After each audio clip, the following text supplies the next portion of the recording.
dentro desse debate de raça, que eu acho que a gente pode ir desenvolvendo conforme a gente vai conversando.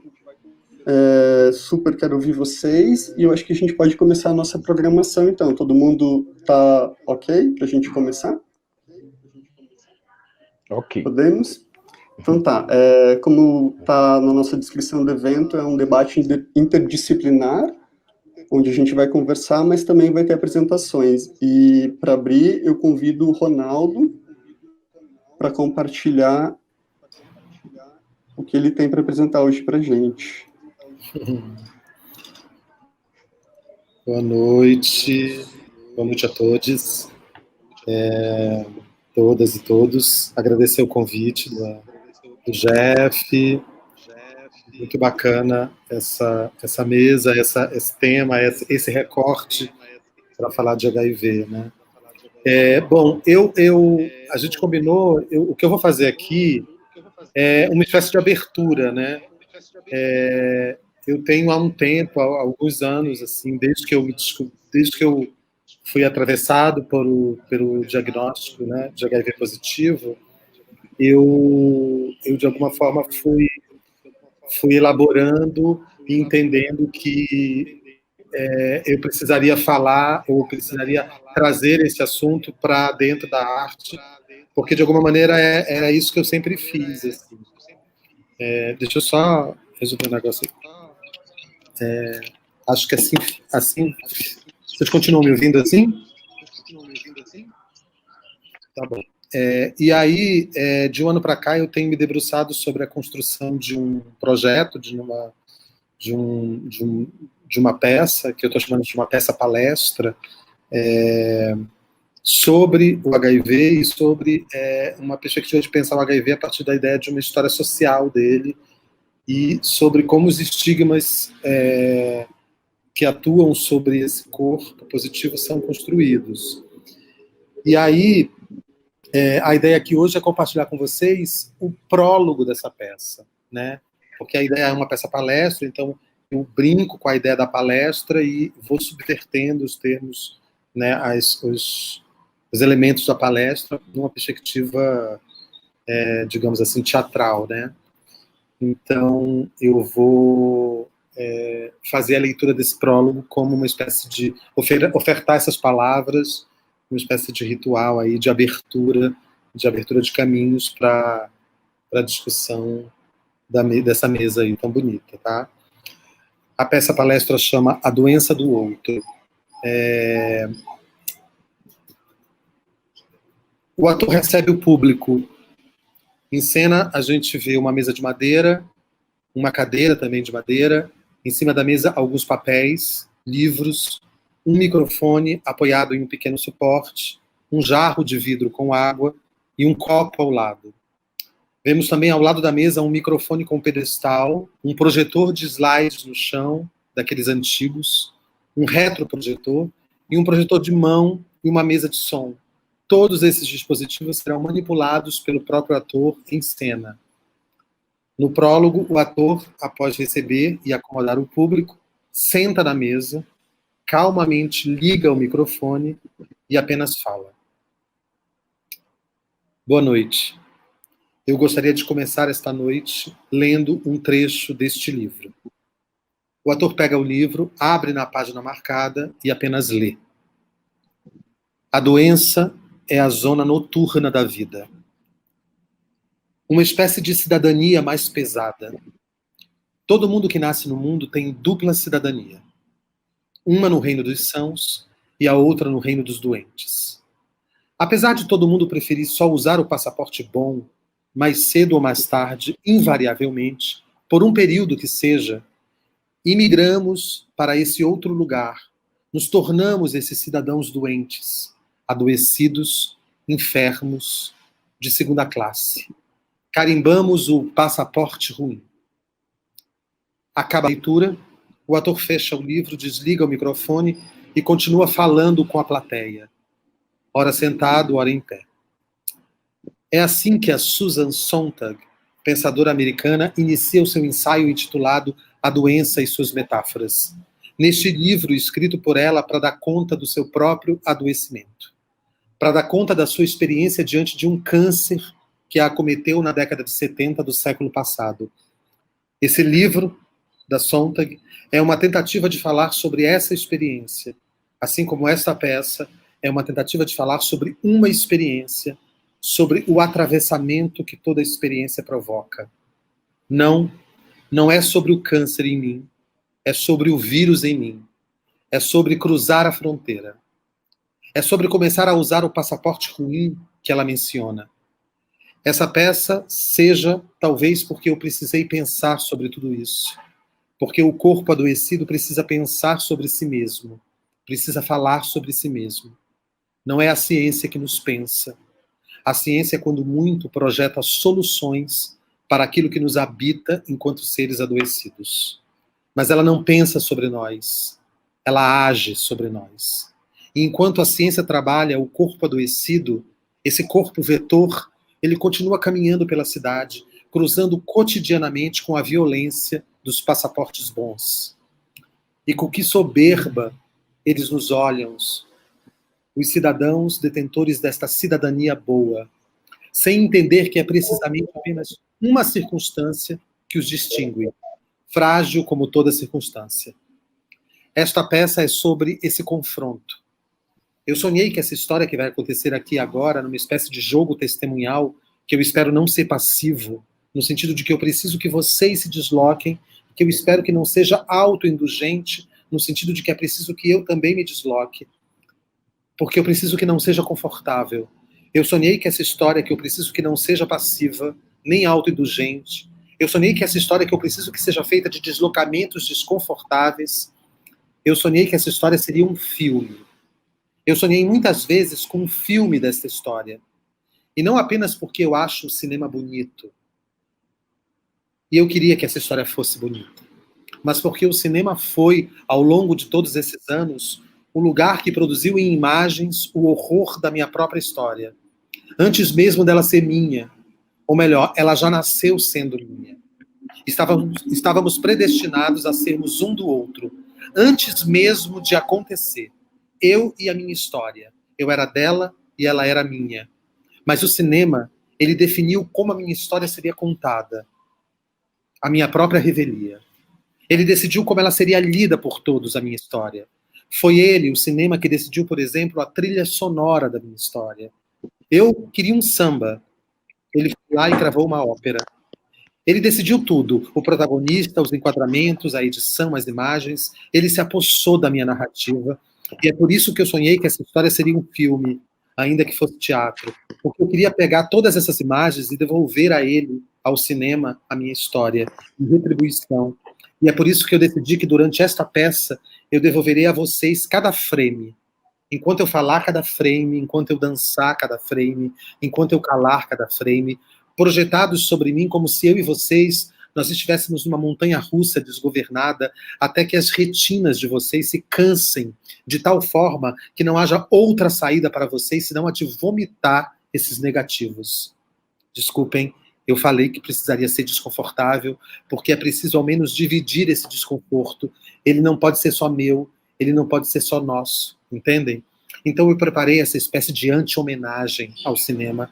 Eu queria com isso talvez desfilmar o imaginário que o cinema construiu sobre os corpos como o meu, um corpo aparentemente normal. Vejam, um corpo aparentemente normal, se encararmos a normalidade como um conjunto de pré-requisitos que possam ser definidos a olho nu.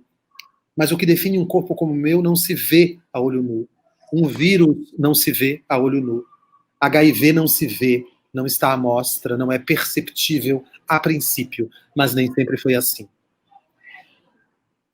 Teve um momento nessa história toda, no princípio dela, durante algum tempo dela, que era impossível, em meio às mortes envergonhadas e silenciosas, passarmos despercebidos. Tínhamos uma marca, tínhamos uma peste para chamar de nossa, mas todas as histórias elas se transformam no tempo, faz parte do enredo. Seguir é um cacoete que nem o mais vil dos perversos pode impedir. Agora um corpo como o meu pode se camuflar numa aparente normalidade.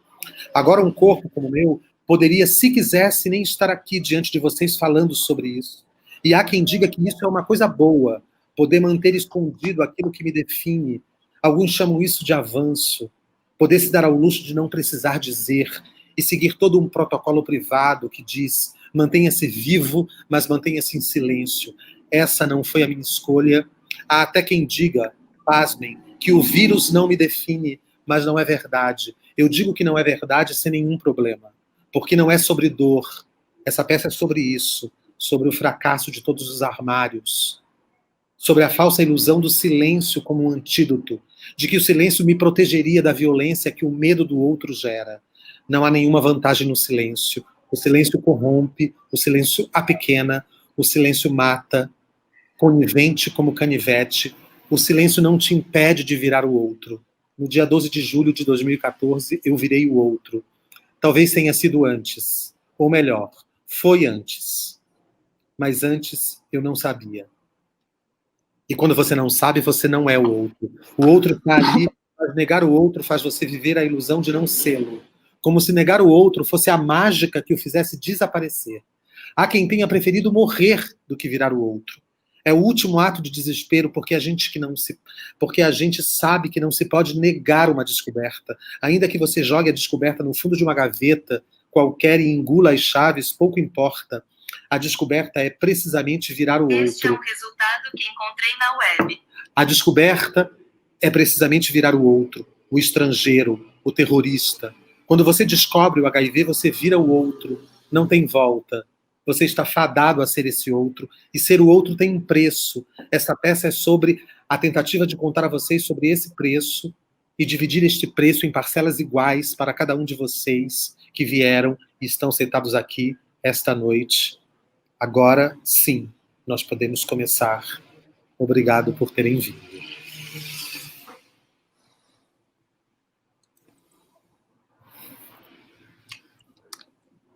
Obrigado, Ronaldo. Agora eu vou passar a palavra e a tela para o Franklin, então.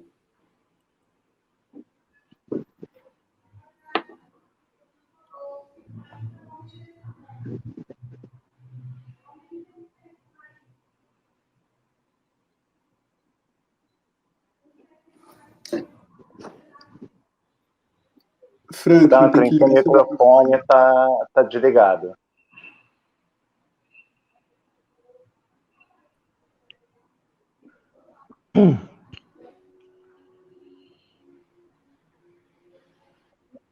A noite é a metáfora do amor.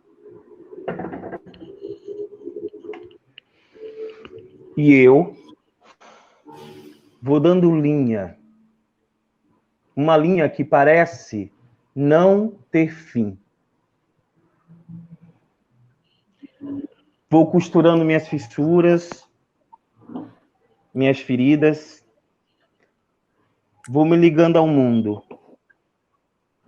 me tornando outro.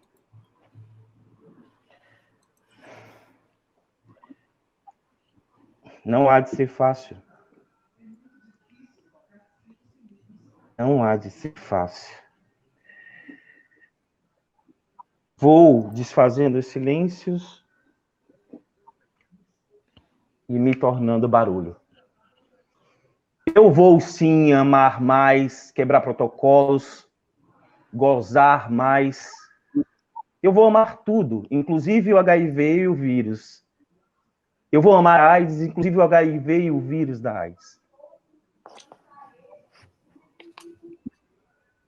O amor de um corpo positivo é um contato, uma transmissão.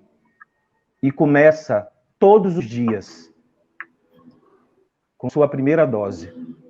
Você é consequência do seu pensamento. Não há de ser fácil. Eu vou sim amar mais, gozar mais, porque o amor de um corpo positivo é um contágio. Fui me ligando à minha sexualidade e me ligando também à minha intimidade. E fui me tornando este outro, este amor, um amor positivo.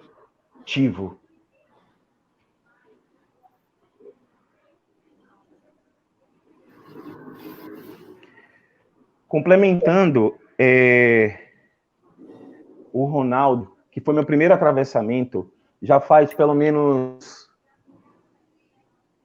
18 anos que eu vivo, né? Eu sou uma pessoa HIV positiva. E assim como milhares de pessoas aí que tiveram diagnóstico, né, como pessoa vivendo com HIV, no começo não foi fácil. E aí, no ano onde eu faço 40 anos, que é o ano pandêmico dessa nova realidade, eu decido a buscar, de alguma forma, utilizar a arte, que foi o meio, né, ideológico, o qual eu escolhi, para trabalhar e, de certa forma, colaborar na transformação de muitas pessoas que eu formo, né, que eu possibilito aprender e também ensinar. E como eu carregava o mundo, né, assim, sobre minhas costas, por ter esse segundo armário, que era esse corpo não ser permitido amaldiçoado ou ao afeto, ao amor e à paixão, eu fui descobrindo que o autocuidado, né, que o amor próprio seria um meio pelo qual todas essas características e imagens sociais e iconográficas, né, do HIV/AIDS poderia ser substituído, de certa forma, não substituído, né, mas, no meu entendimento, foi o meio pelo qual também eu comecei a acreditar e amar esse corpo, né, essa minha condição de ser uma pessoa vivendo com HIV/AIDS, e comecei a me debruçar e a participar de grupos e conhecer artistas, pesquisadores, pessoas, né, da arte, do teatro, que trabalhavam com essa temática, e foi aí que eu tive a ideia, depois de um curso chamado Arte como um Vírus, utilizava a metáfora da arte, né, para trabalhar a temática do vírus HIV/AIDS, que eu criei uma performance chamada Amor Positivo, que eu tentei fazer um trecho aqui, uma adaptação dentro dessa nossa realidade. Então, é isso. Eu acho que ser positivo, em qualquer circunstância da vida, é importante, tem uma relevância. Então, eu acho que foi o meio pelo qual eu consegui, de certa forma, fazer de toda a minha história, minha trajetória, minhas encruzilhadas, assim, poder, de certa forma, em forma de rede, né, poder dizer que não tem problema nenhum ser HIV positivo, porque temos uma vida, um cotidiano como qualquer outra pessoa.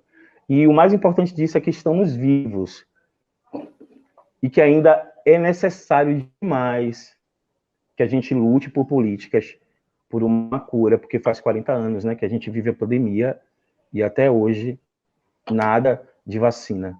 Então é até assim, né? É a desconfiar. Eu acho que assim como a gente está vivendo com o coronavírus, uma situação que faz a gente pensar toda esse sistema, né, onde quem deve morrer, quem deve viver, né?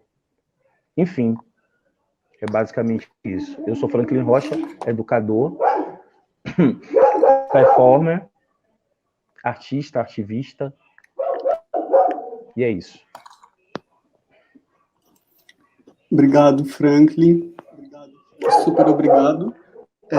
Agora eu vou passar a tela e a palavra para o meu grande muso do Twitter, do Facebook, meu amigo, Anselmo Almeida, também conhecido como @BR_bottom. Para quem quiser seguir lá. Eu falei errado? BR Bottom? Não. Tá, eu vou passar a tela então para ele e ele pode falar. Só liga o microfone para a gente te ouvir.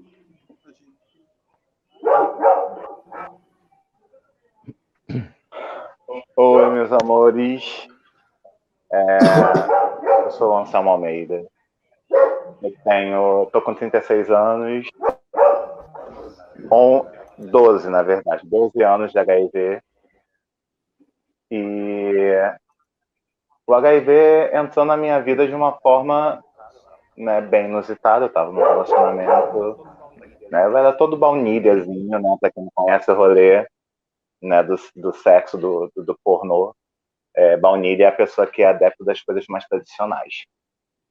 E o HIV se tornou uma ressignificação na minha vida, né, para todas as coisas, né, e eu acho que principalmente da forma com as quais, como eu me relaciono com as pessoas, e principalmente também na questão sexual, né, obviamente com muita terapia eu cheguei a me libertar de todos os meus pudores e todas as situações que eu tive, tanto que, né, como o Jeff colocou, eu tenho um Twitter, né, onde eu exponho as minhas fantasias sexuais, as minhas práticas, né, nem até hoje não expus todas, porque faltam pessoas no Rio de Janeiro para isso.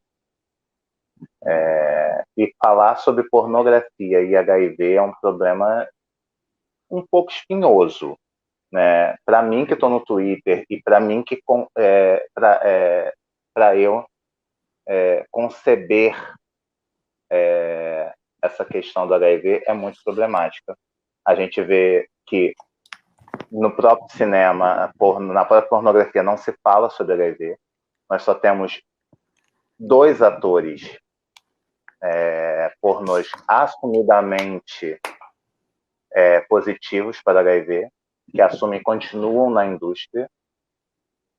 Um é o Blue Bailey, que inclusive ele fez um projeto de lei para se falar de forma educacional para HIV nas escolas. E o outro é o Darren James, que é o único ator negro pornô, né? Ator pornô negro, perdão, e também fala sobre HIV, né? E é assumidamente HIV porque teve toda uma situação de um escândalo que paralisou a indústria pornô hétero, que ele é um pornô hétero, tá? Nos Estados Unidos, há cerca de uns 7 anos atrás. E só por isso começou a se falar um pouco mais de HIV. A gente, hoje em dia, né, e eu percebo pelos rolês, né, que eu conheço, das festas de sexo, e até do próprio mundo do Twitter, né, e do próprio mundo do pornô, não só brasileiro, como a nível mundial, né, e aí eu vou falar mais do pornô gay, que é onde a gente está inserido, né, que muita gente acaba se usando do artifício da PrEP, e aí diz que usa PrEP para meio que tranquilizar os seus parceiros sexuais. E aí você vê o quanto que a gente ainda sofre com esse estigma, né? Eu mesmo, às vezes, passo por isso, né? Quando eu vou fazer alguma... a pessoa... né? Eu sou bodybacker, né? Barebacker, né? Na verdade. E algumas pessoas chegam para mim e me perguntam mas você usa PrEP? Quando elas não se conhecem, até porque meu rosto já está no YouTube há algum tempo, falando sobre a minha experiência com HIV. Eu sou representante estadual de uma rede de pessoas positivas. E já fui representante a nível também estadual de uma outra rede, que era uma rede de jovens, né? E foram esses lugares até que me fortaleceram enquanto pessoa vivendo. E também, assim, se não fossem esses lugares, eu não seria quem eu sou hoje, né? Obviamente com terapia, com todas as outras questões, mas a gente, quando fala de sexo e quando fala de sexo entre as próprias pessoas vivendo, já é muito difícil, porque eu percebo, e aí eu vou falar do recorte Rio de Janeiro, né? Porque aqui no Rio acontece muita situação das pessoas não... principalmente assim, se tem uma ideia muito deturpada do carioca, que o carioca é uma pessoa muito ok, muito transada, e que a gente tem uma cabeça muito aberta. Mentira, tudo mentira. falo como um bom carioca que vive nessa cidade, e a gente percebe no dia a dia que não é bem assim. Carioca é extremamente conservador, e para questões de sexo, então, é totalmente. E aí a gente perpassa por isso, né? Por ter que fingir uma coisa que você não é, ou quando você, durante muito tempo em aplicativos, eu tinha o meu nome lá, e no meu aplicativo estava escrito que eu era positivo do HIV, e eu era xingado, ou às vezes eu ia ficar com um boy e o boy se interessava, mas ele via que eu era HIV e eu tinha que dar meio que uma palestra. Então, eu acho que até por uma estratégia de sobrevivência sexual, muitas pessoas se escondem, né? Eu não tenho problemas em falar, mas eu também não coloco lá logo de cara. Mas eu percebo se a pessoa tem uma abertura, se ela entende minimamente sobre prevenção combinada e sobre a responsabilidade mútua do sexo sem camisinha. E sobre o que é ser indetectável e todas essas questões. E assim, por incrível que pareça, ainda tem muito gay que não conhece isso. Inclusive, algumas semanas, com um ator pornô amador, né, que tá surgindo lá no Twitter, ele veio com uma pérola de que tem muita pessoa que se diz indetectável e que não está indetectável para infectar pessoas.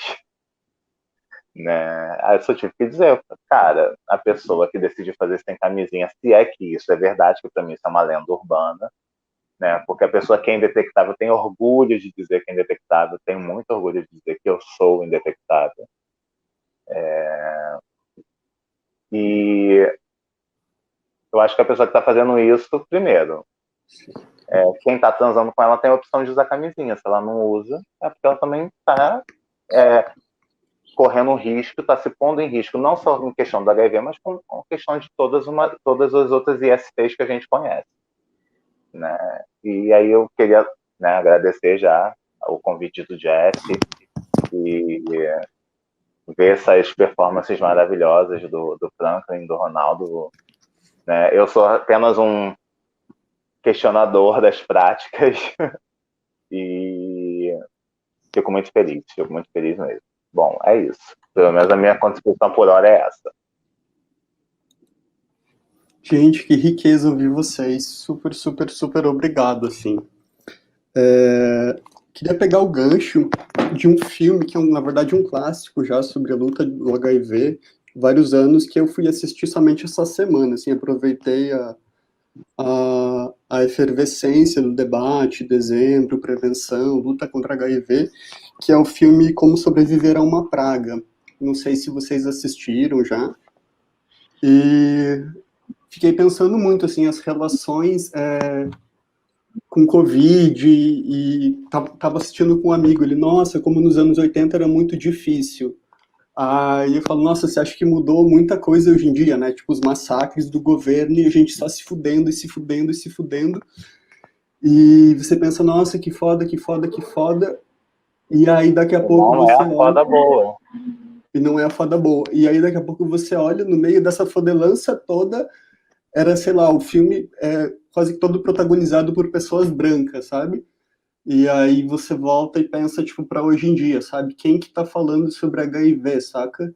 Não sei, eu tô sem Instagram porque o Instagram decidiu que eu não era pertinente pra rede, me cancelaram. Mas acompanhava várias pessoas, assim, falando sobre HIV e acabava sendo um recorte quase sempre, assim, de homens brancos, algumas bichas também, várias bichas, e não sei, queria, tipo, ver com vocês, assim, como vocês se sentem em relação a esses espaços, se sentir seguro.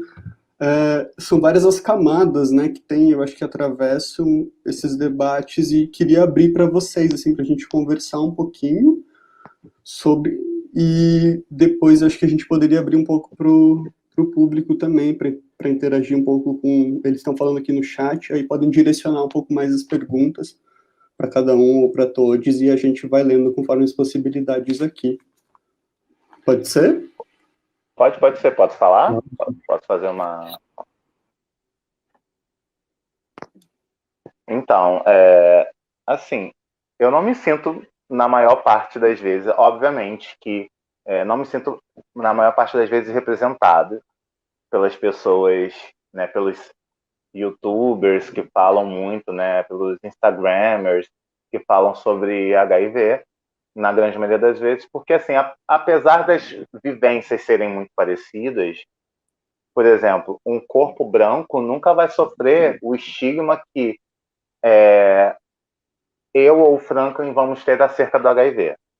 Porque nós já temos o estigma do racismo junto, que não tem como dizer que não influencia, porque influencia.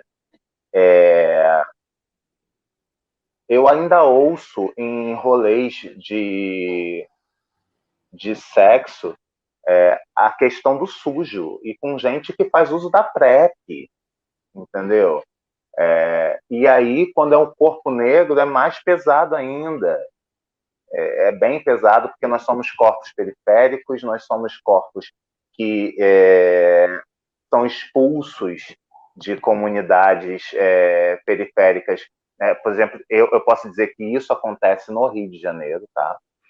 Quando alguém na comunidade é descoberto positivo, né, pelos traficantes, estes são expulsos, né, são convidados a se retirar da comunidade. E se não saem, eles morrem. Então, essa vivência a gente não escuta, porque, me desculpe, a maioria das pessoas que estão falando sobre HIV são brancas. Isso geralmente a grande maioria, se não, além de brancas, são de classe média, nem periféricas elas são.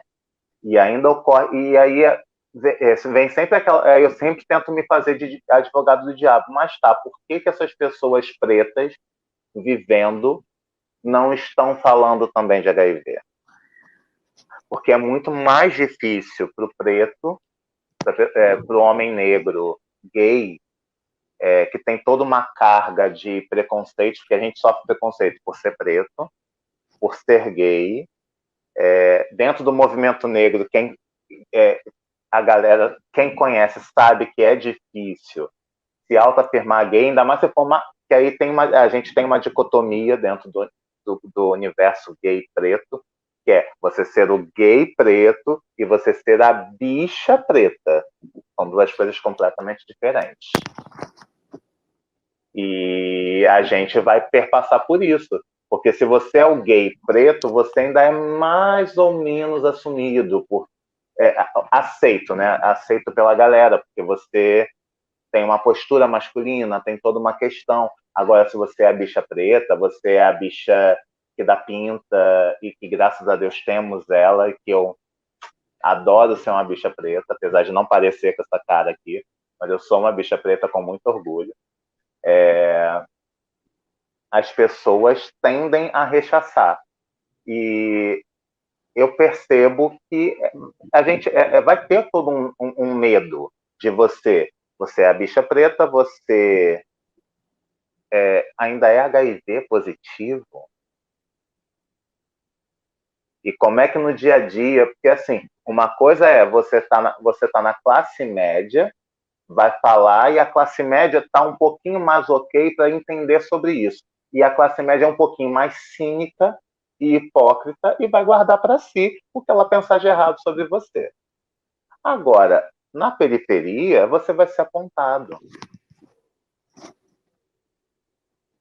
E você vai ser apontado, eu sei, porque assim, basicamente é o que acontece onde eu moro. Eu não sou uma pessoa de favela, mas eu sou uma pessoa periférica. E eu lembro que quando eu coloquei no meu aplicativo que eu era positivo, muitas pessoas que transavam comigo do bairro deixaram de transar. E eu percebo até hoje as dificuldades que eu tenho de transar com pessoas do meu bairro. Já era difícil antes de eu colocar que era positivo. Depois que eu coloquei, ficou mais ainda. Né? E é bem louco isso. Mas eu sinto falta de pessoas pretas. Eu até faço a meia-culpa que não tenho um canal porque eu sou preguiçoso. Tenho muita preguiça de editar vídeo. Para editar os meus vídeos do Twitter já é um saco. Eu fico enrolando dias e dias para editar.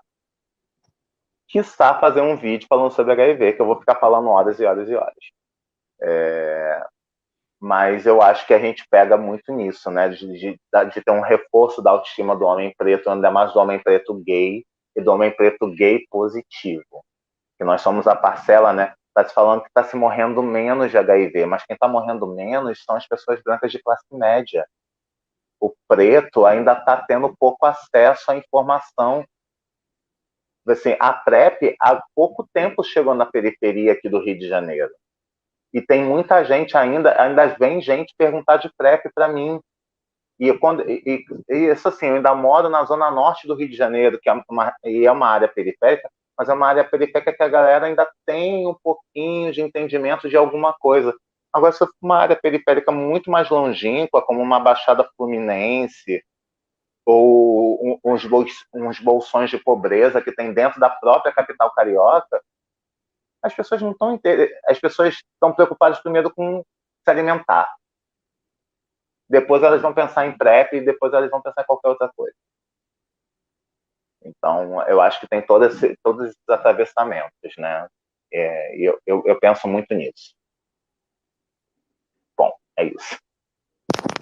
Super obrigado, Sam, por compartilhar um pouco com a gente. De forma pública, né? A gente conversa desde que a gente se conheceu e tal. Costuma trocar sobre, sempre foi um tema que atravessou a nossa relação e muito massa, assim, te ouvindo nessa conversa aqui para tanta gente te ouvir. Então, super obrigado mesmo.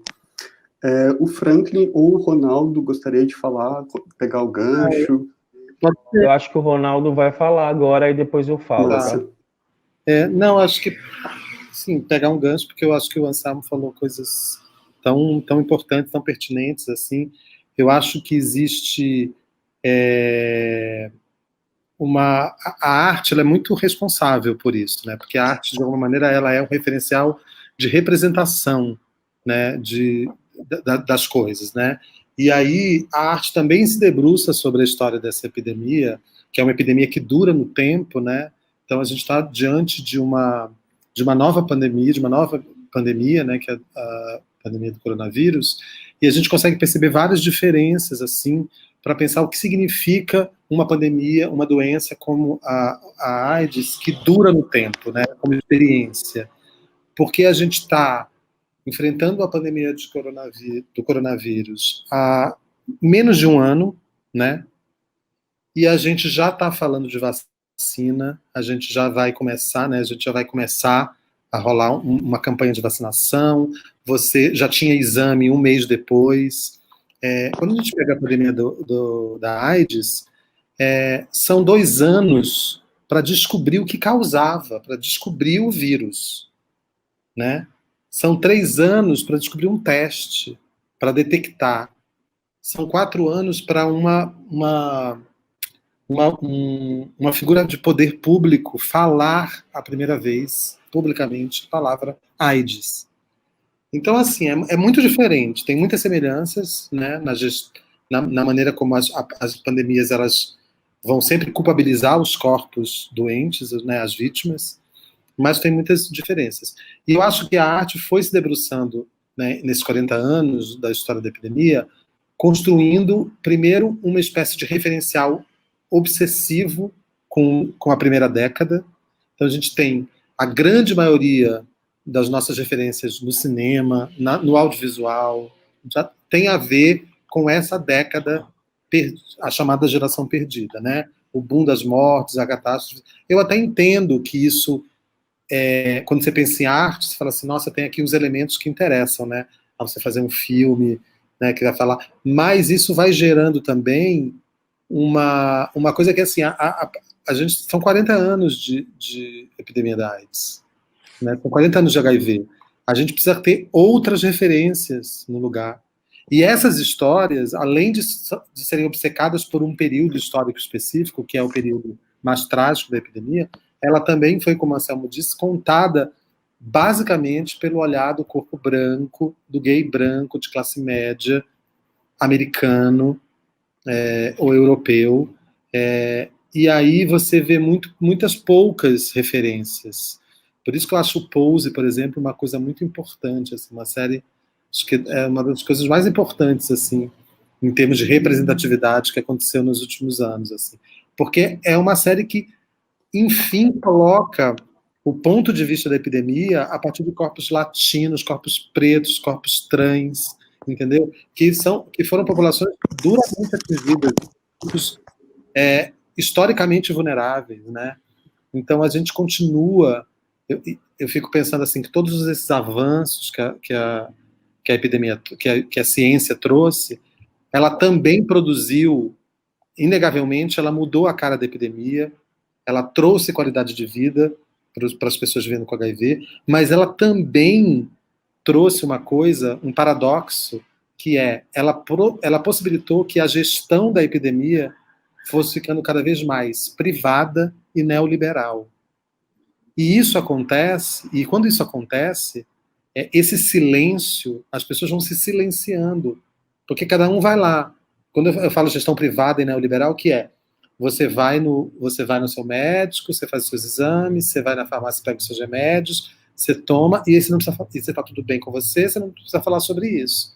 Só que os estigmas continuam, eles não abandonaram os corpos, do ponto de vista afetivo, do ponto de vista social, como o Anselmo bem ilustrou. E aí, esse silêncio, ele alimenta esse estigma.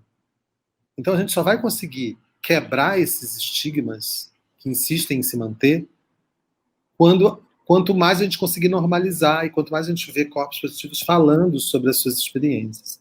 E, inclusive, pensar que o que continua matando, né, são muitas mortes por ano de AIDS no Brasil, mas, sobretudo, essas mortes elas são provocadas pela sorofobia e por um outro vírus que não é o HIV, que é um vírus chamado vírus colonial, que nunca saiu desse país.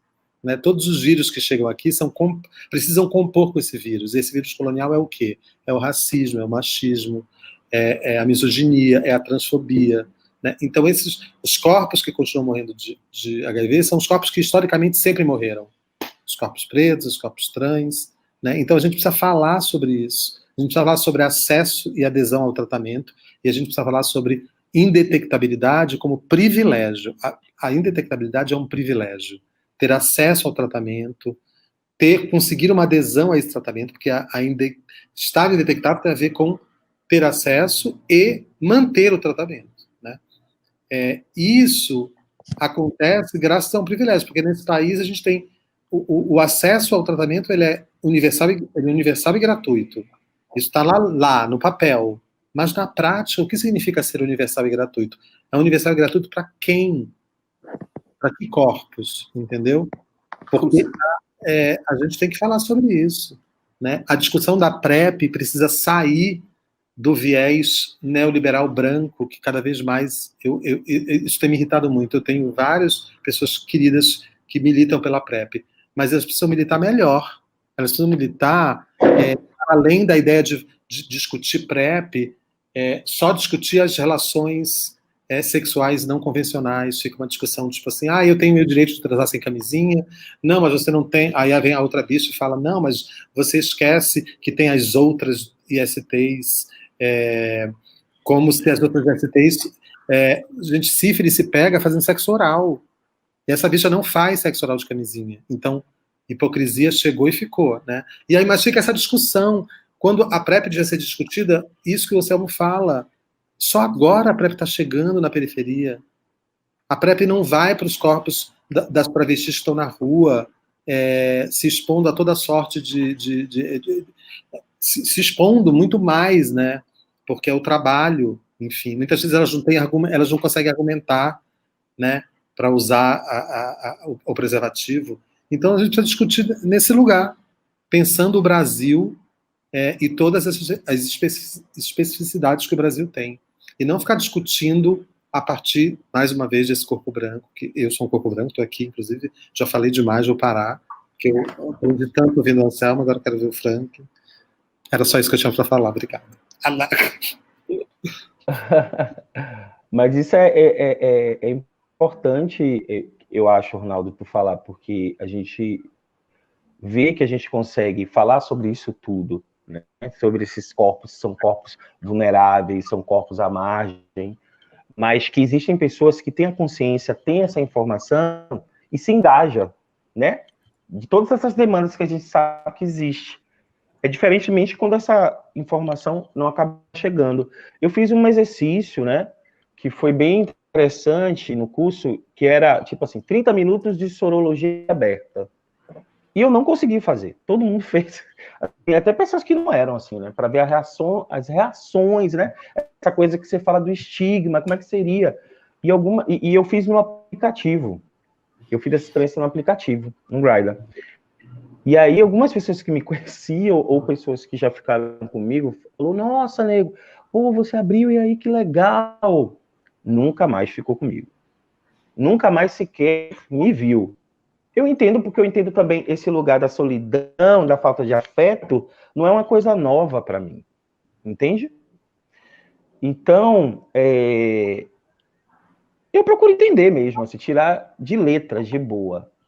Esse tipo de situação. E teve uma outra pessoa que já tinha tentado ficar comigo, mas não deu certo. E aí, a coisa nem todos os médicos meus foram frios, né?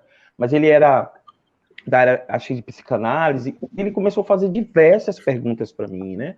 Assim, como se fosse um médico. Eu falei, mas e aí? É um atendimento médico? Como é que é? Qual a curiosidade? Você não tem essas informações, eu posso te passar algumas informações. Então, e como se tivesse, sabe, a cobaia, tipo assim, você é um objeto que eu vou estudar você agora, e me colocar nesse lugar é me colocar num lugar que eu não quero estar, em nenhum momento, sabe? Porque eu entendo tudo isso que acontece porque existe um sistema, né? Que diz assim quem vai viver, quem não vai, entendeu? Que vai negar as informações, que vai negar essas tecnologias todas, que graças a Deus, né, e por conta de lutas históricas, fizeram com que a gente, né, tenha acesso, entre aspas, mas assim, que a gente possa, né, se tratar e ter uma perspectiva de vida outra, como qualquer outra pessoa que vive com outras doenças ou não tem outra doença. E aí é muito louco, assim, como que as pessoas lidam com isso, né? E para mim também tudo muito novo. E como as pessoas também lidam com esse corpo novo, porque aí você descobre um corpo novo, quais são as reações familiares, quais são as reações de pessoas que trabalham com você, de pessoas que você já se envolveu, ou quando você, tipo, fala, olha, eu sou uma pessoa que vive com HIV/AIDS. E aí você vê as reações que as pessoas costumam... É coisa do estigma, né? Tipo, eu não vou demonstrar para Frank que eu tenho o menor preconceito ou discriminação com ele, pelo menos agora. Eu vou tratar ele... Ah, tá. Tudo bem. Mentira. Existe uma hipocrisia que existe, que tá tudo legal, que tá tudo bem, não tem problema nenhum. Que, cara, oxe, você é lindo, gostoso, atraente, sabe? E aí eu falo assim, como é que lidar com esses tipos de situações e sentimentos? Porque também, assim, eu sou uma pessoa, eu posso ter reações adversas, eu posso, de certa forma, um amigo meu chegou para mim e falou assim, vamos falar sobre vida e HIV, e falar sobre autoestima, e falar sobre superação. Eu falei, cara, eu não quero falar sobre essas coisas. Posso falar sobre vida, sobre HIV, sobre AIDS. Porque não é a superação que eu estou interessado. Eu estou interessado que as pessoas entendam, né, que existe uma política, o neoliberalismo, né, todo um capitalismo que ganha com essas mortes, assim como a pandemia. Então, assim, não se trata de superação, porque a gente se supera, às vezes até antes de dizer assim, esse menino é viadinho. Aí depois você descobre esse menino é o doce, tem um doce, né, porque é assim que se chamava, né? Ele tem um doce. Ou fala, porque eu tive alguns relacionamentos que as pessoas falaram sobre mim, né? As pessoas me apontavam, e toda a mudança, os efeitos colaterais, quando eu comecei o tratamento, que são 18 anos, no meu corpo, eu fui aprendendo a lidar, a gostar do vírus, sabe? Eu fui aprendendo isso, e eu sei que eu não tive acompanhamentos médicos de um psicólogo, eu não tive esse privilégio, assim, sabe? Existiam grupos, mas sabe, o esconderijo, o medo, ai meu Deus, se alguém sabe, se alguém chega para o meu pai, para minha mãe, meu Deus, meu pai é super autoritário e machista, né? Então, assim, ai, e agora? Tô fadado, ai, amaldiçoado, nunca mais vou trepar, pegar os caras que eu queria, sabe? Não vou poder amar, sabe? Essa coisa da paixão eros. Então, assim, claro, com o tempo você vai entendendo melhor as coisas, só que eu passei a entender, assim, o meu ativismo onde fica nessa história também, o que é que eu posso fazer por outras pessoas, sabe? Porque quando eu saio do silêncio, né, eu evito minha morte, eu evito ser estatística fria, eu ajudo outras pessoas também, seja lá a se empoderar, ou seja, perceber que não tem mal nenhum, né, em dizer eu sou HIV. Então, é muito louco, porque eu tenho vivido...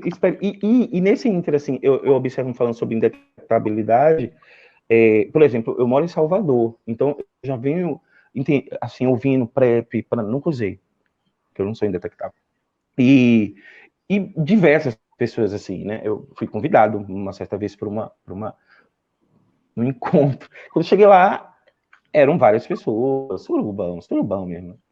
E aí eu falei assim, pô, vocês transam sem camisinha, né? Eu nunca tinha visto, assim, eu particularmente. Eu sou totalmente séptico. E aquilo ficou... Eu era o patinho feio, sabe? Tipo, as pessoas que... Essa pessoa tá fazendo aqui, não sei o quê, tá estranho e tal. E só depois as pessoas falam, a maioria é tudo HIV, detectável. Eu falei, será? Mas e aí? É hepatite viral? ISTs?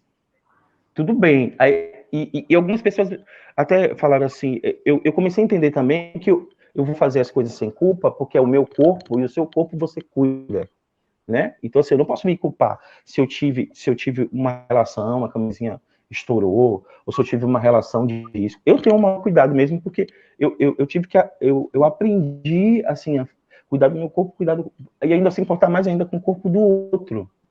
Entende? Eu falei assim... Aí eu assisti o Lenilson, né? Aí aquilo foi, sabe?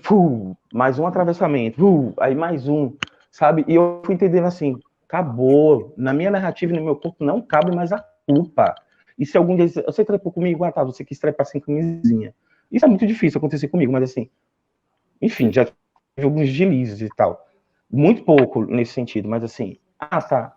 Aí veio um questionamento, você é HIV, você não me falou. Eu falei, ué, mas eu não sou obrigado a falar que eu sou HIV. E você também não pode expor uma coisa particular minha na sorologia para ninguém, porque é crime. E as pessoas desconhecem essas coisas todas, entende?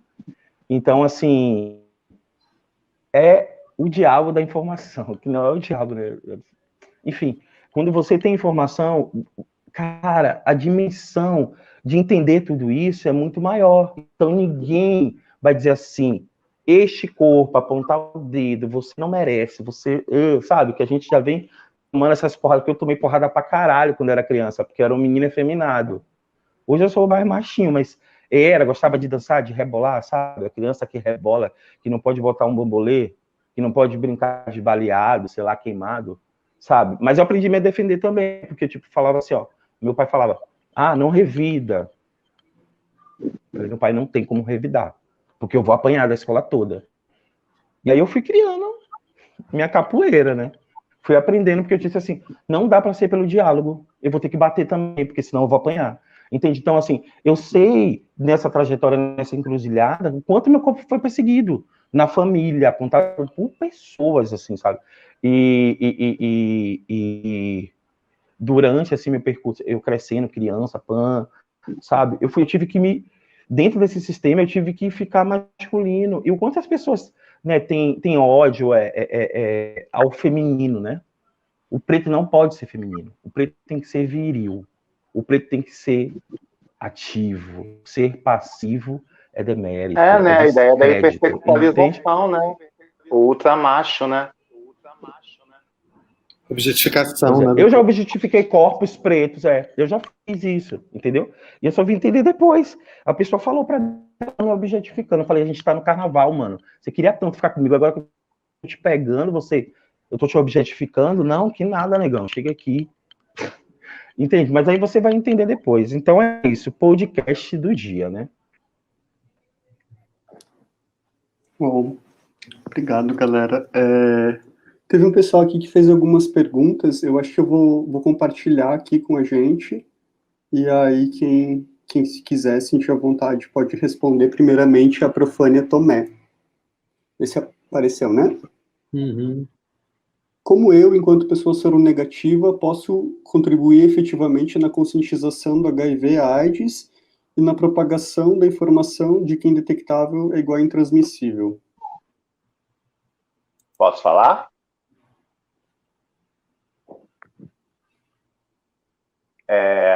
Então, eu acho, Profânia, que você pode justamente levar sempre esse assunto quando alguém começar a falar de sexo na roda ali de amigos, né? Ou você vê uma informação errada, é trazer a informação certa. É falar a real das coisas. E não se calar, porque o que acontece muito, né, há um tempo atrás tinha uma campanha, se eu não me engano, do GIV até também. O GIV levantava isso, né, que você não precisa ser soro positivo para lutar contra o HIV. Né? Do mesmo jeito que eu não preciso ser uma mulher para lutar em prol das mulheres. Eu não preciso ser uma criança para lutar em prol das crianças. Então, é simples, Profânia. É você falar do que você conhece, se você não conhece, se informar mais e levar essa informação e multiplicar, ser uma multiplicadora. Eu acho que esse é o caminho. Né? Vou abrir mais uma próxima pergunta também. O professor Pedro de Paula Fonseca pergunta: como vocês analisam na pornografia a prática Body Back? Vocês podem falar das representações raciais de poder e cenas intituladas de interraciais que simula algumas vezes o sexo forçado? E alguém quer responder? Eu posso responder de novo. Que disso eu entendo bem. Então, eu acho que o bareback na pornografia ele vai muito de encontro com, né? Na verdade, a pornografia é uma retroalimentação, porque ela trabalha com o desejo do outro, e a gente também tem que lembrar que, às vezes, assim, a indústria de mídia, às vezes, nos dá uma coisa que a gente nem sabe que a gente quer. Né? Também tem toda essa questão. Então, assim, eu vejo assim, eu transo com muito homem casado com mulher. E é muito louco, né? Que aí eu falo, que eles vêm assim com aquele papo, eu quero fazer sem camisinha, mas eu tenho a minha esposa e que não sei o quê, e que não sei o que lá. Eu falo assim, cara, então faz. Aí ele, não, mas eu não consigo, porque eu não consigo ficar ereto de camisinha, porque são anos casado fazendo só sem camisinha com a minha esposa. Aí eu falo assim, então não faz. Vamos fazer sem capa. Aí ele, não, mas aí eu fico, tá, então vamos fazer o seguinte, quando vamos fazendo do jeito que dá, e quando você se sentir apto, a gente faz sem capa, ou a gente vai continuar com capa, mas você vai ter que trabalhar desse jeito. Você vai ter que entender como é que funciona o teu corpo perante a isso, porque já que você quer variar no cardápio, você tem que saber trabalhar o seu corpo para isso também.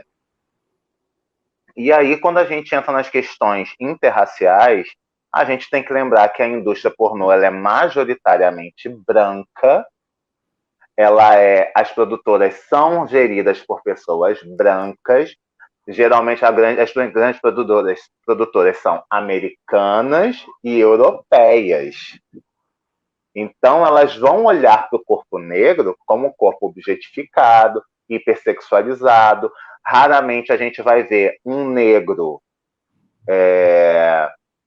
de pau grande fazendo passivo, e ele sempre vai ser o cara truculento que estupra o branco ou que estupra o outro negro. E também a gente tem que deixar essa hipocrisia, porque, sim, o gay masculino ele tem uma fetichização sobre o estupro. Isso é realidade. Eu vou dizer que eu me libertei dessa fetichização. Eu achava durante muito tempo que fazer sexo com outro homem era ser violento. Não que eu não goste de uma violência de vez em quando, tem os meus momentos, mas eu achava que a prática tinha que ser eternamente essa. Quando você começa a entender que não precisa ser somente isso, né? Dado o Jeff, que tá no Twitter, assim como eu canso de ver aquela famosa frase, tem que fazer o passivo chorar. Oi! Quer dizer, o passivo só vai estar feliz se ele sentir chorar, se sangrar. Gente, não é por aí. É por aí, mas também não é por aí. Eu acho que o grande problema dos fetiches, e como um fetichista aqui está falando, que eu sou extremamente fetichista, é quando você só consegue fazer a prática sexual daquela forma. E aí você perde toda uma gama de situações para viver.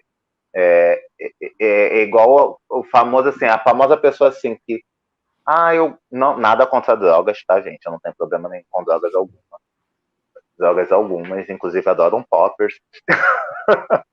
Mas a pessoa que só consegue fazer usando poppers, a pessoa que só consegue fazer usando erva, a pessoa que só consegue fazer tecada. Gente, por favor, vamos diversificar esse rolê, né? Não, eu entendo que você curta usar, mas aí, como por exemplo, o que já aconteceu comigo, o cara falou assim, eu gosto de tecar, você gosta? Eu falei assim, não. Mas se você quiser tecar, você teca, a gente vai transar e tá numa boa. Aí o cara não quer, porque ele acha que ele vai se sentir repreendido por mim. Eu falei assim, cara, eu sou a pessoa menos... Cara, você tá usando o teu corpo, se você tá poluindo ele ou não, isso não é problema meu. O que me interessa é que se você vai ficar de pau duro e você vai transar comigo. É isso.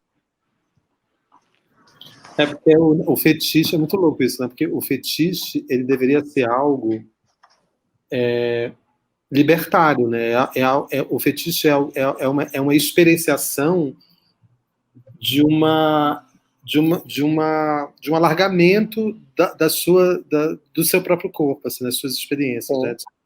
Ele deveria ser o contrário de uma rigidez. E aí, quando você transforma o fetiche numa condição, você começa a construir rigidez, né? Que é isso, é o cara que só consegue. E aí, se você não teca, também não serve. Quer dizer, é muito louco isso, porque você subverte o conceito libertário do fetiche. O fetiche né? Ele não é rigidez. Só para fechar, sobre a questão interracial ainda, tem uma coisa assim, eu passo muito por isso no Twitter, apesar de o meu nome no Twitter ser BR Bottom, né? Ou seja, está escrito ali que eu sou passivo. Não que eu seja totalmente, mas na grande maioria do tempo a prática é essa. E por eu ter esse corpo, eu sou um cara de 1,78 m, né, peso 100 quilos, cabeça raspada, barba, o rosto um pouquinho mais fechado. Eu sou o sonho de todas as passivas, pelo menos do Rio de Janeiro. E tá lá no Grindr, versátil passivo. Mas eu recebo tanta foto e tanto vídeo de bunda que é aquela coisa, eu acabei meio que virando versátil durante um tempo, porque era tanto passivo que queria me namorar que eu acabei namorando passivo. E eu acabei só que eu subverti a situação.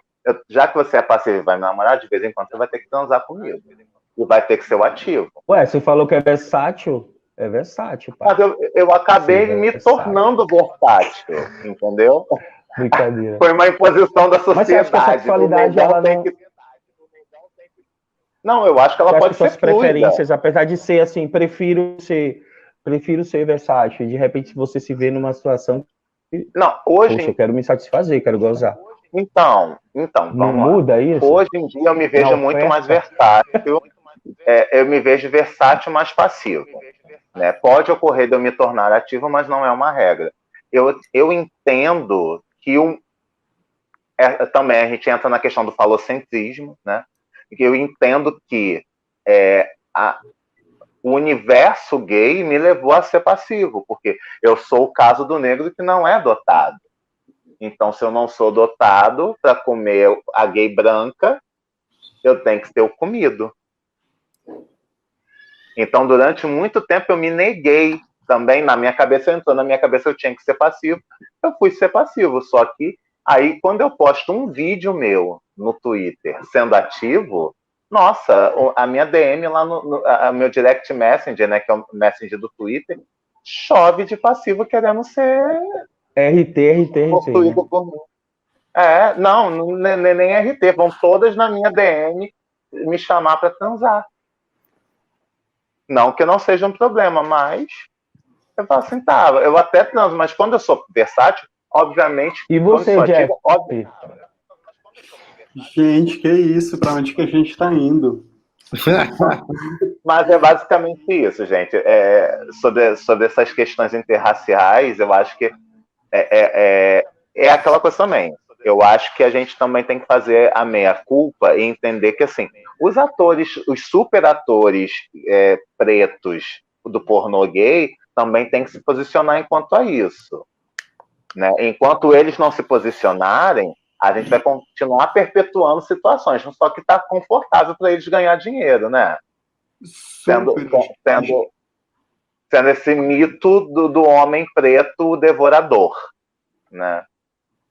Super, eu acho que tem muito a ver com isso de posicionamento, né? Eu queria pegar o gancho que você citou, o exemplo das produtoras, que quem detém o monopólio da pornografia, a gente bem sabe que são as produtoras norte-americanas de homens brancos, de homens ricos, brancos, em geral feita para os seus semelhantes, né? Então é um espaço que a gente tá tomando pra gente, assim, eu acho que a gente está no processo de hackear. Mas é um completo embate, né? E contra a máquina que mantém esse monopólio, né? Então, acho que a gente está tentando fazer isso e queria falar também que eu acho que, tipo, isso é tão imposto no nosso imaginário desde sempre, desde tão cedo, que acaba se tornando, tipo, um modelo de conduta a se seguir, de prática a se reproduzir, de subjetividade que, tipo, sequer são nossas, né? Mas que estão aí na nossa mente. Então, eu acho que um pouco disso, dessa proposição de a gente se encontrar, falar sobre isso, abrir esse jogo, compartilhar e criar, entender nossas próprias subjetividades, assim, nossos próprios desejos, nossos próprios fetiches, e realmente viver eles, né, em vez de reproduzi-los. Seja dessa forma mecânica que vocês passaram, que eu adorei, assim, me lembrei de algumas pessoas que são super desconstruídas, abertas no sexo, mas não saem dessa outra caixinha que foram parar, saca? Então... É porque gosto é produção, né? Tesão, tudo isso que as pessoas pensam e enchem a boca para dizer, mas eu não gosto de afeminado, não gosto de... isso é gosto, não posso fazer nada. Não, isso é construção social. Com certeza, justamente. Exatamente, né? E a indústria pornô, de alguma forma, ela é responsável também por essa construção, né? Sim. Porque nós temos... porque eu tenho uma teoria, eu falo muito isso com os meus amigos héteros, né? São poucos, mas eu tenho. Mas eu falo muito com eles sobre a questão de como você foi educado sexualmente. E a gente vive, né, não só dos héteros, principalmente no universo gay masculino, uma educação sexual que foi baseada no pornô. Então a gente baseia a nossa prática numa coisa que é encenada e a gente acha que tem que fazer todas aquelas coisas ali. Não que não seja impossível, mas que não tem que ser uma prática diária da sua vida. E aí a gente vive esse ciclo meio que doentio, né? O sexo é uma performance, né? A gente associa o sexo precisa ser uma performance, porque a indústria pornô, ela definiu isso. Quando eu vejo o filme pornô, eu falo, caramba, olha como é uma máquina, né? Uma máquina de trapar. Sim, e aí eu falo, ser esta máquina também. Para ser aceito, para ser amado, para ser desejado, eu preciso também ser essa máquina. Eu até jogo muito as relações homo, né, mais homoafetivas do que lesboafetivas, serem tão descartáveis por conta disso, né? Porque a gente está sempre procurando a bunda mais redondinha, ou o pau maior, mais grosso, e quando, na verdade, o que vai fazer você ficar aí, por exemplo, é o que eu me baseio para relacionamentos, o que vai me fazer ficar e querer namorar uma pessoa é o que ela faz fora da cama. Porque o que a gente faz na cama, a gente pode variar a cada dia. Agora, fora da cama é o X da questão. E aí, voltando no sexo interracial, a gente ainda tem uma outra questão que não sei, Franklin. Aí você vai poder me dizer daí a visão que você pode ter de Salvador, da periferia daí, é do famoso Zé Droguinha, né? Que a gente tem aqui no Brasil, né? No Rio de Janeiro, a gente chama de Mavambo, né? Mavambo ou Cafuçu. São os melhores, né? Bem preconceito, assim, né? Tipo, o menino da periferia, né? Marginal, o trafica, que aí o Mavambo, todas as brancas querem, adoram transar, mas ninguém quer assumir. Porque quando entra uma vambinha dentro do ônibus, todas escondem o celular. Né? Mas na hora de fazer a pegação, vai pra tem uma coisa muito... pegar os mavambos, né? Então... Vai pra cima. Aqui, cara, acontece pegação em vários lugares aqui em Salvador, inclusive. Eu conheço Salvador. Praia, litoral. Você conhece, né? E essa coisa da periferia tem um fetiche muito grande nesses meninos, sabe, da periferia, de imaginar que vai te roubar, que vai te bater, que vai não sei o quê. Tem essas coisas. Eu sou um cara de poucos fetiches, assim. Eu acho que eu tô me desconstruindo porque comecei a ver coisas, viver coisas assim, sabe? Acho esses meninos também interessantes, mas gosto de pessoas mais maduras. É questão de gosto mesmo. Mas eu vejo quanto, assim, amigos, pessoas de diferentes classes, assim, sabe? Como fico enlouquecido com esses garotos saunas que eles trabalham. Então, assim, por exemplo, a sauna de Salvador, os meninos que trabalham aqui, os melhores, os pirocudos, assim, os que conseguem ficar rápido, ficar com um, ficar com o outro, são da periferia, eles vêm da periferia, tipo, sabe? Mas olha só, tem um truquezinho aí, querido. Eles não conseguem ficar assim rápido, não. Tem uma azulzinha trabalhando, amor. Mas tem uns meninos muito jovens, assim, que são danadinhos, viu? Tomam, às vezes nem vão, tipo assim, fazer lá o... Mercado negro, baby. Às vezes nem estão... Eu tô tomando, tô 40, eu tô tomando tranquilamente umas coisas. Porque, tem uma coisa que... Eu tô te dizendo porque eu vejo aqui no Rio os garotos super novinhos também tomando já. Sim. Eu nunca usei, mas nada a coisa contra, da pornografia com esses coquetéis molotovs, tem um nome que dá, eu não lembro agora, que encontros de sexo, né, pornografia, encontros de sexo com drogas. Chemsex. Eu conheci esse termo recentemente, tipo, sexo químico. Parece que é um... Sim. Então, fala sobre isso, Jeff, para mim. Eu li um artigo recentemente que eu acho que era uma visão da Europa, onde, tipo, pipoca muito, assim, a efervescência de novas e clubes, novas drogas e clubes para usar delas, sabe? Drogas que afetam e, de alguma forma, influenciam o seu sexo, a sua sexualidade, assim, tipo, galera que passa vários dias, final de semana, às vezes a semana, assim, nesses clubes para vivenciar experiências sexuais de forma latente, assim. Eu, aqui do lugar onde eu vivo, né, que é o centro de São Paulo, eu acho que cada vez só está mais crescendo, assim, é cada vez mais comum e tal. Acho que não tem tanta coisa, não convivo num círculo de pessoas tão privilegiadas, assim, mas acabo passando por algumas delas, assim, mas não tanta coisa também. Aqui no Rio já tá rolando essas festas já, também. A galera investe muita grana, assim, né, vem altas tecnologias, assim, fico passado. Eu escuto das bichas que vai pra Europa, volta. Tipo, Berlim parece Viagra, Coca, mistura tudo. Vinagre. Essas são as antigas já, bicha. Amor, já tá em outro patamar. Tá no Cristal, tá no... Como é o nome das outras? Tem outras. Isso, o careta, olha só. Muita Mas coisa. Mas conheço todas, então não experimentei todas. Gente, tá dando 1h30 aqui de papo. 1h30 É legal, né? É Tem legal.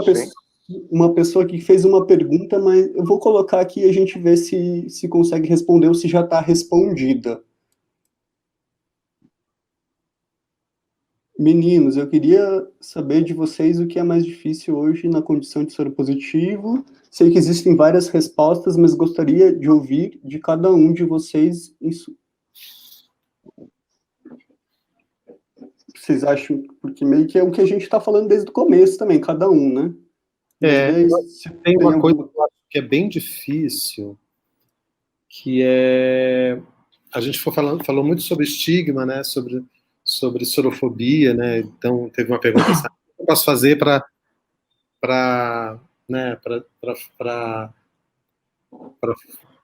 enfim, para produzir um discurso que não seja sorofóbico, não ser sorofóbico, né? Mas, assim, existe uma sorofobia que é internalizada, né? Que ela está dentro da pessoa que vive também com HIV. É essa sorofobia internalizada, porque ela é fruto dessa estrutura, desses 40 anos de estigmatização, que faz com que todo mundo que receba um diagnóstico passe por esse processo de se sentir culpado, se sentir sujo, de se sentir um corpo terrorista, um corpo bomba, de achar que é um castigo. Então, eu acho que isso, para mim, foi o mais difícil. Passar por esse processo e desconstruir ele. E é o que mais me faz sofrer quando eu percebo essa sorofobia internalizada em amigos queridos e pessoas muito próximas, em que eu não... E que eu fico exasperado, porque eu fico tentando... Assim, você precisa quebrar isso, porque isso é um sofrimento, né? Então, e fico sempre me pegando e aqui atento para tentar o mínimo possível não reproduzir essa sorofobia internamente. Acho que isso é o mais difícil. Eu acho que o resto a gente vai tirando de letra. Quer dizer, tirando de letra. Tem as questões, né? Mas no frigir dos ovos acho que isso é o pior.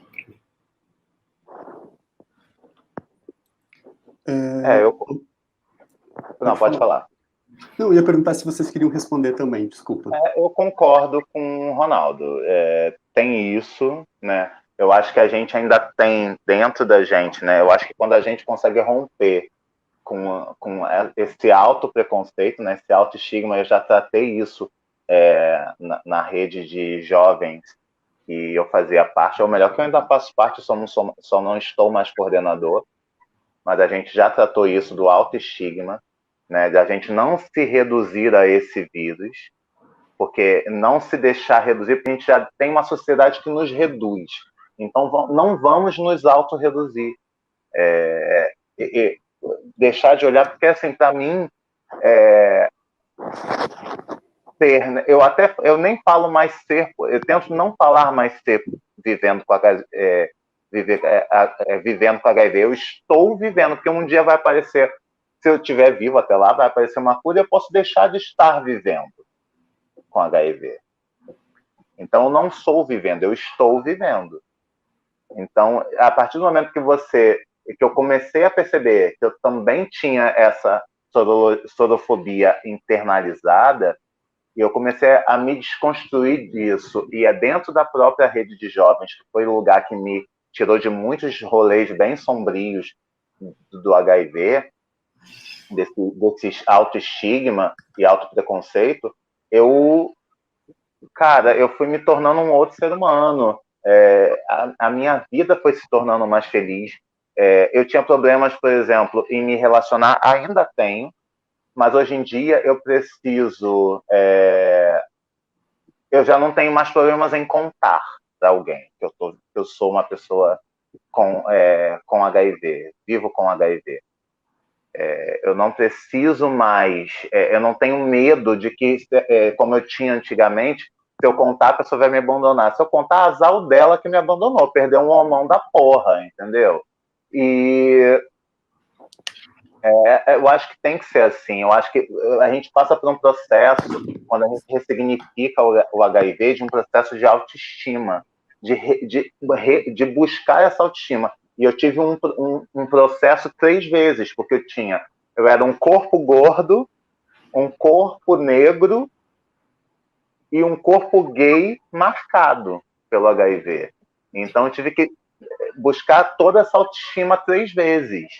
E foi muito foda. E assim, se não fosse esses lugares de apoio, talvez eu realmente teria... Porque por várias vezes eu tentei parar de tomar a minha medicação como uma forma assim, de deixar de viver, de deixar de existir.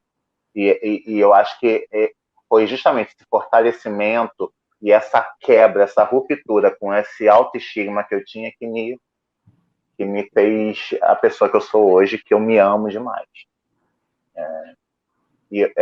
Realmente, eu acho que o problema realmente está no autoestigma.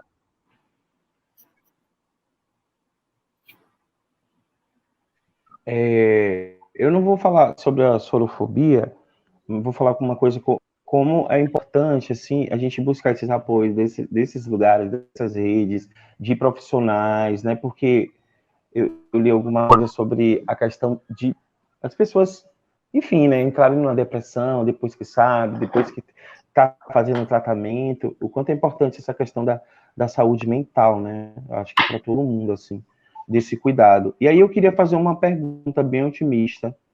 Não irei fracassar aqui, Ronaldo.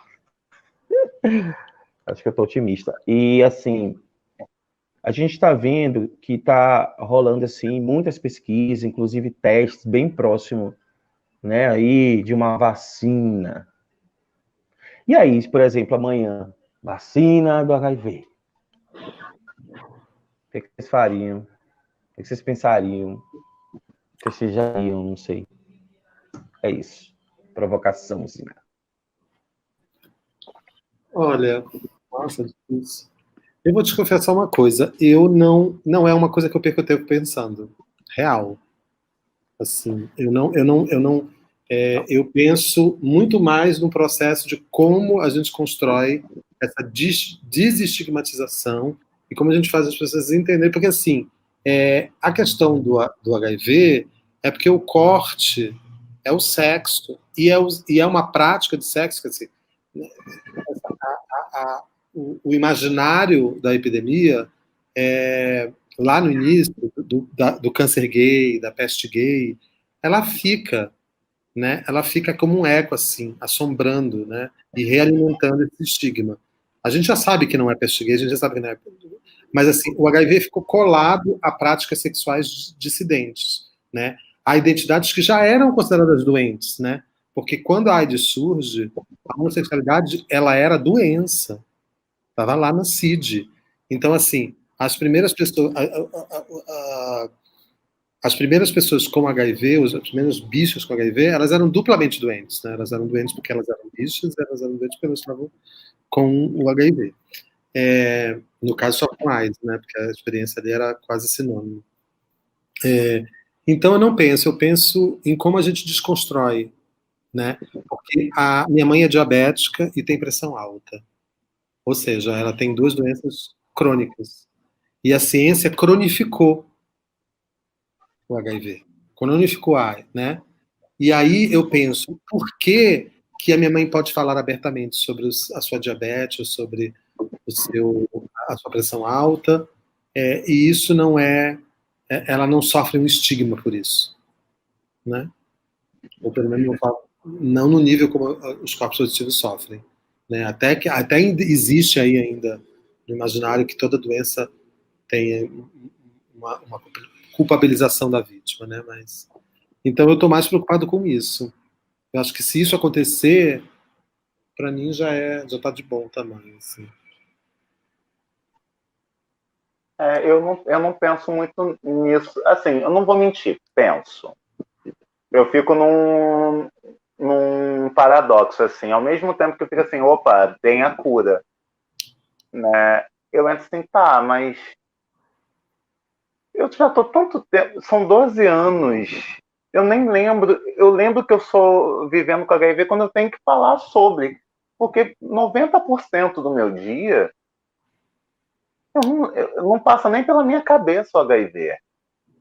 Eu acho que eu só vou lembrar, como eu não sei, vocês devem ter visto eu tomando alguma coisa e bebendo água. Eu estava tomando os meus remédios. Para mim, assim, até um amigo meu me mandou assim: você está tomando o seu ARD em plena live? Aí eu mandei sim, fazendo comercial.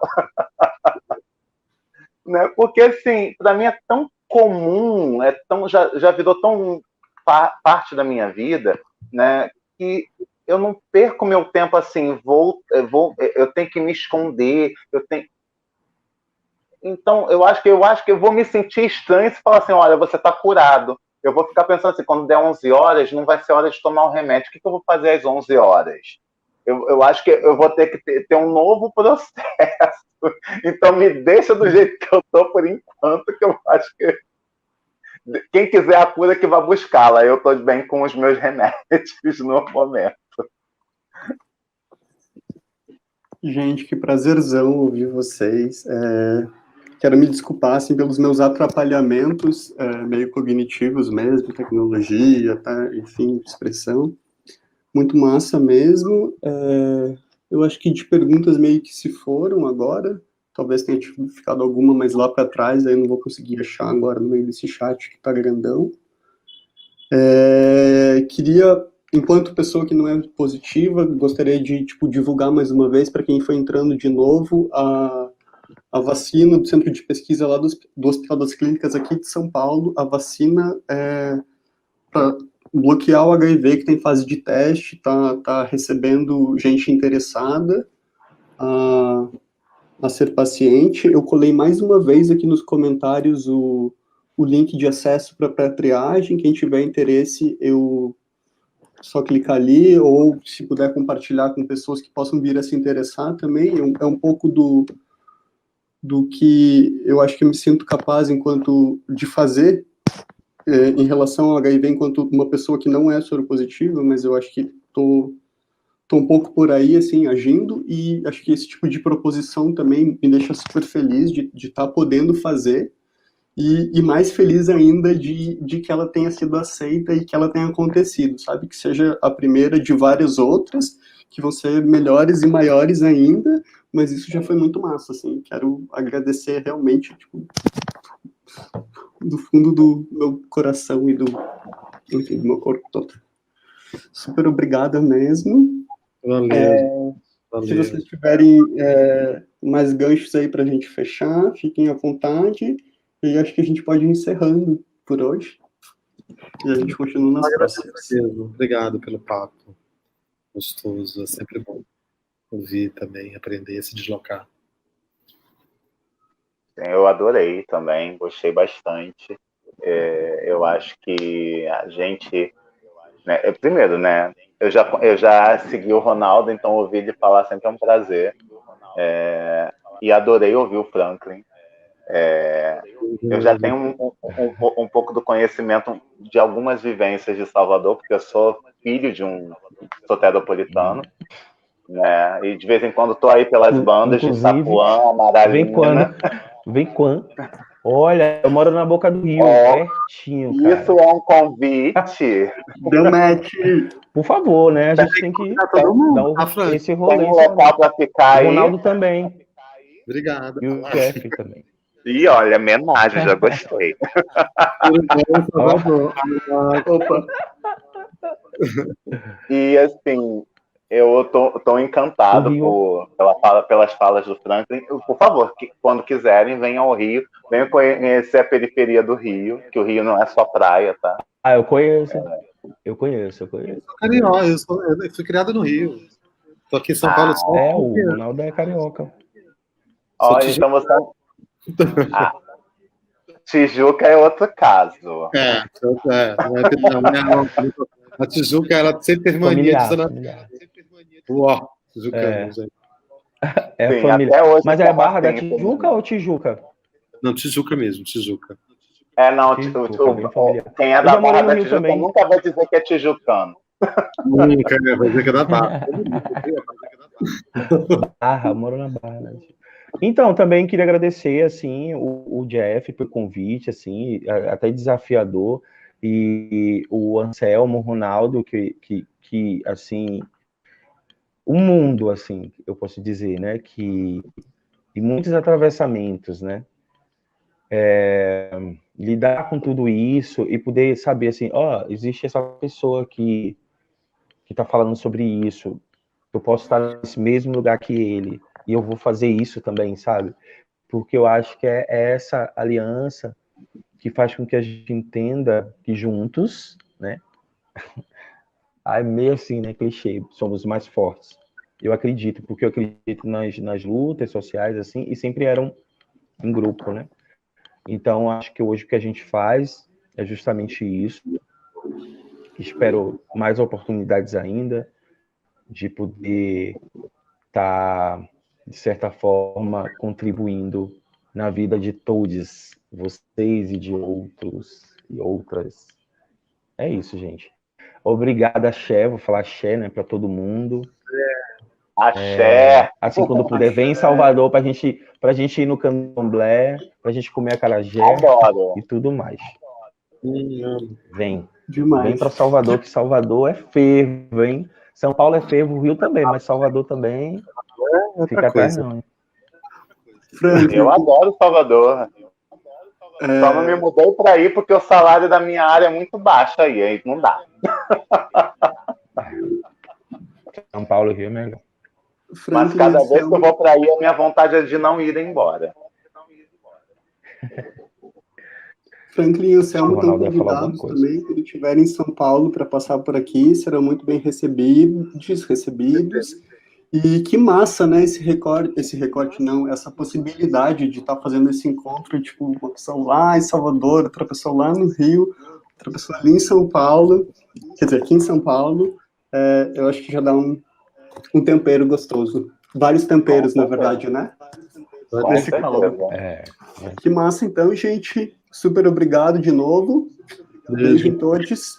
Valeu para todo mundo que estava junto aqui com a gente. Beijo a Pessoal, todos. desculpa, a gente, só recado final que me lembraram nos comentários, graças a Daisy, minha colega Pauli. Nesse mês de dezembro, a gente, apesar da falta de fôlego do final do ano, desse ano pandêmico apocalíptico, todo mundo está só querendo saber de descansar, mas a gente está dando um gás numa programação voltada a discutir, pensar, reprogramar, desprogramar o HIV no mundo. Então a gente está com uma programação especial dentro da Ediporn, com várias obras de artistas convidados que a gente está lançando semanalmente. Não vou saber falar o nome de todo mundo, mas se vocês puderem entrar no site, www. Vou escrever aqui, para conferir o que a gente está fazendo, e eu acho que daqui a alguns dias também vai ter uma outra live, onde a gente vai estar falando sobre, a gente não, né, outras pessoas estão falando sobre transgeneridade, HIV e AIDS também. Que maravilha. O papo continua, foi só o primeiro mesmo, e para além de dezembro também, vamos sempre falar, sempre que possível, e de diversas formas, diversas linguagens, a gente vai estar se expressando e vai estar botando no mundo que a gente tem para botar. Bora juntos, então, cada vez mais fortes. Agora acho que eu falei tudo. Beijão. Beijos. Valeu, gente. Até mais. Até.